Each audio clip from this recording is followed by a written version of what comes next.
నాగార్జున యాదవ్ గారు, వైఎస్ఆర్సీపీ నాయకులు చాలా జాగ్రత్తగా ఉండాల్సినటువంటి సమయం ఇదే. ఎందుకంటే ఎప్పుడు ఏం జరుగుతుందో తెలియదు. ఈ దేశాన్ని, ప్రపంచవ్యాప్తంగా ఉన్న శ్రీవారి భక్తుల్ని ఒక్కసారి కొంత అనుమానంలోకి నెట్టేసి వారి మనోభావాలు దెబ్బతీసిన చంద్రబాబు దేవదేవుడు సాక్షిగా అడ్డంగా దొరికిపోయి ఇది ప్రజల్లోకి వెళ్ళకూడదని ఆఖరికి దాడులు, హత్యాయత్నాల వరకు పరిస్థితిని తీసుకెళ్తున్నారు. ఏంటి ఈ సిచ్యువేషన్ నుంచి వైఎస్ఆర్సీపీ బయటపడుతుందా? అసలు విషయం కనుమరుగైపోతుందా? ఏం చెప్తారు? తెలుగు ప్రజల సాక్షి టీవీ ప్రేక్షకులకు, వీక్షకులకు ముందుగా నమస్కారాలు. ఇప్పటిదాకా ప్యానెల్లో ఉన్నటువంటి డాక్టర్ మౌనిక అంబటి గారి యొక్క వాదనని మనం విన్నాం.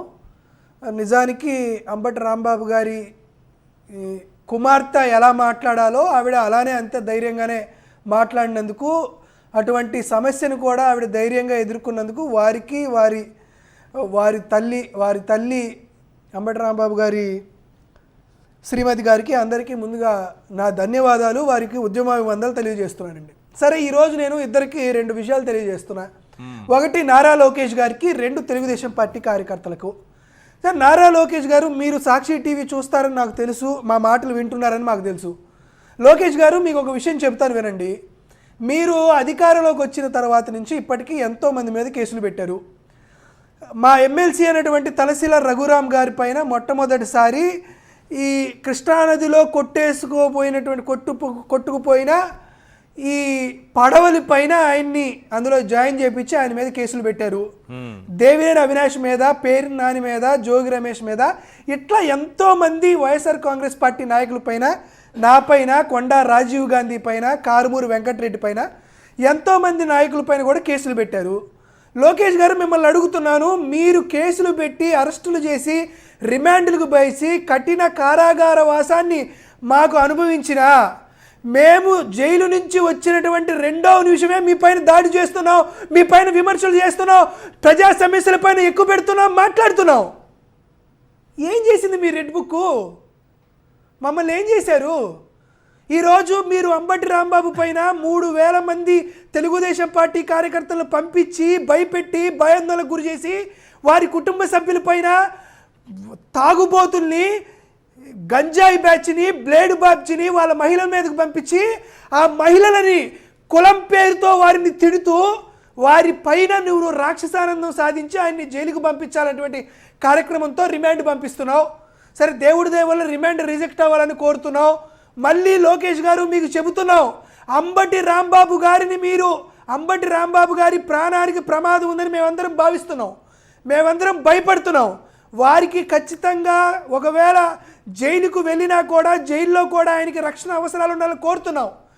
ఏమి జరిగినా, 600 అగ్రహారం బీడైనా, భూమి బద్దలైనా, అంబటి రాంబాబు గారు జైలు నుంచి విడుదలైనటువంటి మరుక్షణం జైలు ముందే మీ మీద ప్రెస్ మీట్ పెట్టి మీరు చేసినటువంటి తప్పుల్ని మేము కడిగి అవతల పారేస్తాం. దాంట్లో ఏమాత్రం డౌట్ లేదు. ఏంటి మీ మొండి ధైర్యం? అసలు లోకేష్ గారు, ఎన్ని అరెస్టులు చేసినా కాదు సార్, మీ మొండి ధైర్యం ఏంటి? ఎన్ని అరెస్టులు చేసినా, ఎన్ని అక్రమ కేసులు పెట్టినా, ఎంతకాలం జైల్లో పెట్టినా, ఎటువంటి కఠిన కారాగార శిక్షలు వేసినా మేము భయపడేది లేదు. ఏంటి రెడ్ బుక్ మేము భయపడం అంటే రెచ్చగొడుతున్నారా లోకేష్ని? మీరేమన్నా భయపడరా? సార్ జగన్మోహన్ రెడ్డి గారు నాయకులైనటువంటి మాకు పదవులు ఇచ్చారు, గుర్తింపునిచ్చారు, మమ్మల్ని 10 మందికి పరిచయం చేశారు. మా పరిస్థితి కాస్త పక్కన పెట్టండి సార్.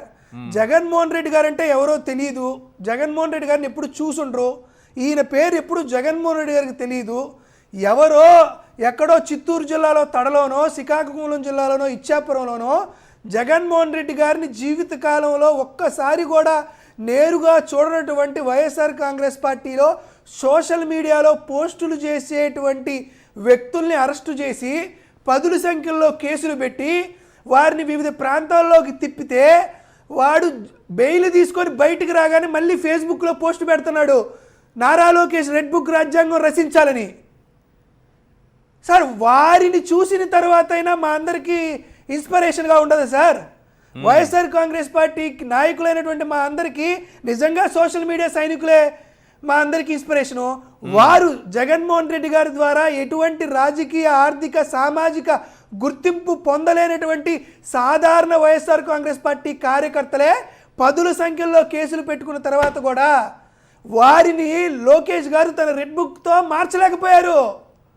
అలాంటిది మమ్మల్ని మాకు పదవులు ఇచ్చి మాకు గుర్తింపునిచ్చి 10 మందిలో నాగార్జున యాదవ్ అనో అంబటి రాంబాబనో లేకపోతే దేవినేని అవినాష్ అనో వీరందరికీ పేరు ప్రఖ్యాతులు కేవలం వైఎస్ఆర్ కాంగ్రెస్ పార్టీ తల్లి లాంటి వైఎస్ఆర్ కాంగ్రెస్ పార్టీ వాళ్ళు మాకు వచ్చినప్పుడు ఇటువంటి ఎందుకు లెక్క చేస్తాం సార్?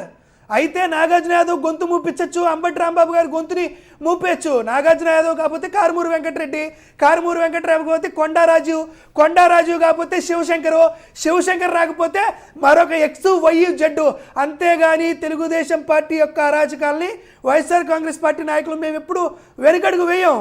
అసలు అన్నిటికీ తెగించే వచ్చాం సార్ ఈ రాజకీయాల్లోకి.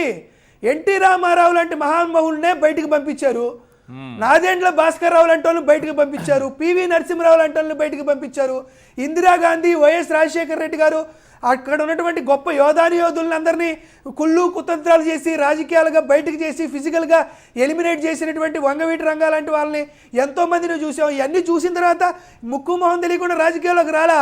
తెలుగుదేశం పార్టీ కర్కశకమైనటువంటి వారి గుండాలకు మా ప్రాణాలు ప్రమాదం ఉందని తెలిసిన తర్వాతే మేము రాజకీయాల్లోకి వచ్చాం.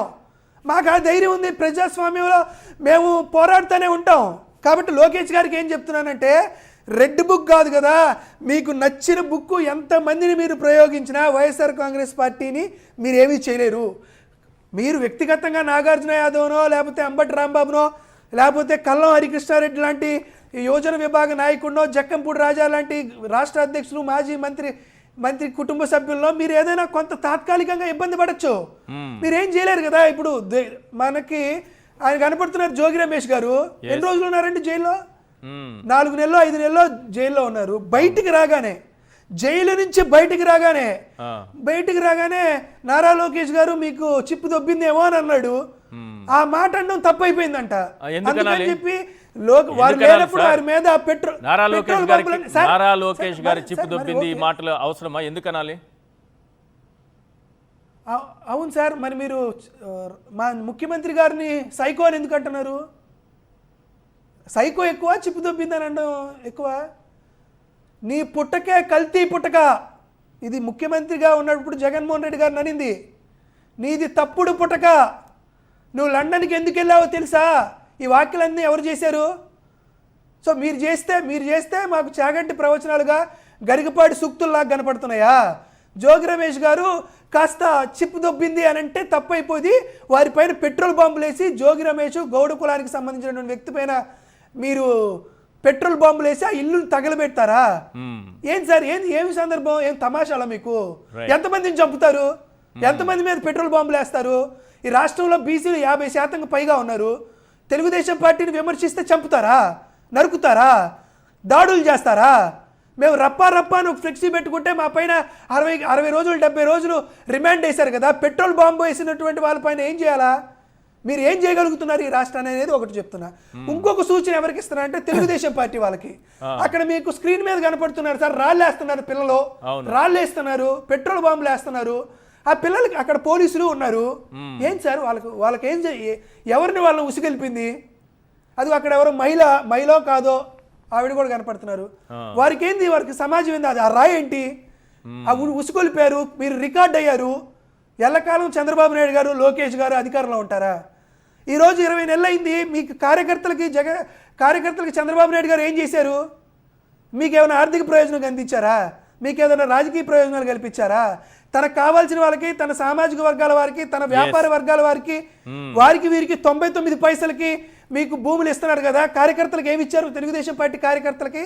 ఇప్పుడు వారిని ఉసుగొలిపి మా పైన పెట్రోల్ బాంబులు వేపిస్తున్నారు. రేపు ఇవన్నీ ఇదిగో అవి వీడియో రికార్డులు అవుతున్నాయి. గవర్నమెంట్ మారిన తర్వాత వైఎస్ఆర్ కాంగ్రెస్ పార్టీ వాళ్ళు ఊరుకుంటారా? నువ్వు అట్టిస్తే అట్టున్నారేమోవా? నువ్వు సెంటీమీటర్ గాయం చేస్తే మీకు కిలోమీటర్ గాయం చేయవా? రేపు నీ కుటుంబాలను ఎవరు కాపాడతారు? నిన్నెవరు కాపాడతారు? నువ్వు ఎవరో ఉసిరి కలిపితే నువ్వు వెళ్తున్నావు. చంద్రబాబు నాయుడు గారు, లోకేష్ గారు దేశాలు విదేశాలకు వెళ్ళిపోతారు. మీ పరిస్థితి ఏంది? అక్కడ పోలీసులను అడుగుతున్నా. తెలుగుదేశం పార్టీ జెండాని ఒక మాజీ మంత్రి అయినటువంటి జోగి రమేష్ గారు, బీసీ నాయకుడు గారి ఇంటి ముందు తెలుగుదేశం పార్టీ జెండాని రెపరెపలాడిస్తూ పెట్రోల్ బాంబులు వేస్తుంటే పోలీసులు ఏం చేస్తున్నారు? గుడ్డిగాడికి పళ్ళు తవ్వుతున్నారా? ఏం చేస్తున్నారు సార్ వాళ్ళు? ఇప్పుడు రేపు అధికారంలోకి వచ్చిన తర్వాత మాకు అధికారాలు రావా? మాకు సీట్లు రావా? మాకు పదవులు రావా?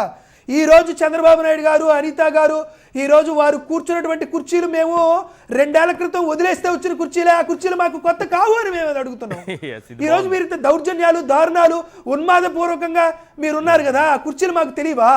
రైట్ మాకు తెలియవా నేను అడుగుతున్నాను సార్.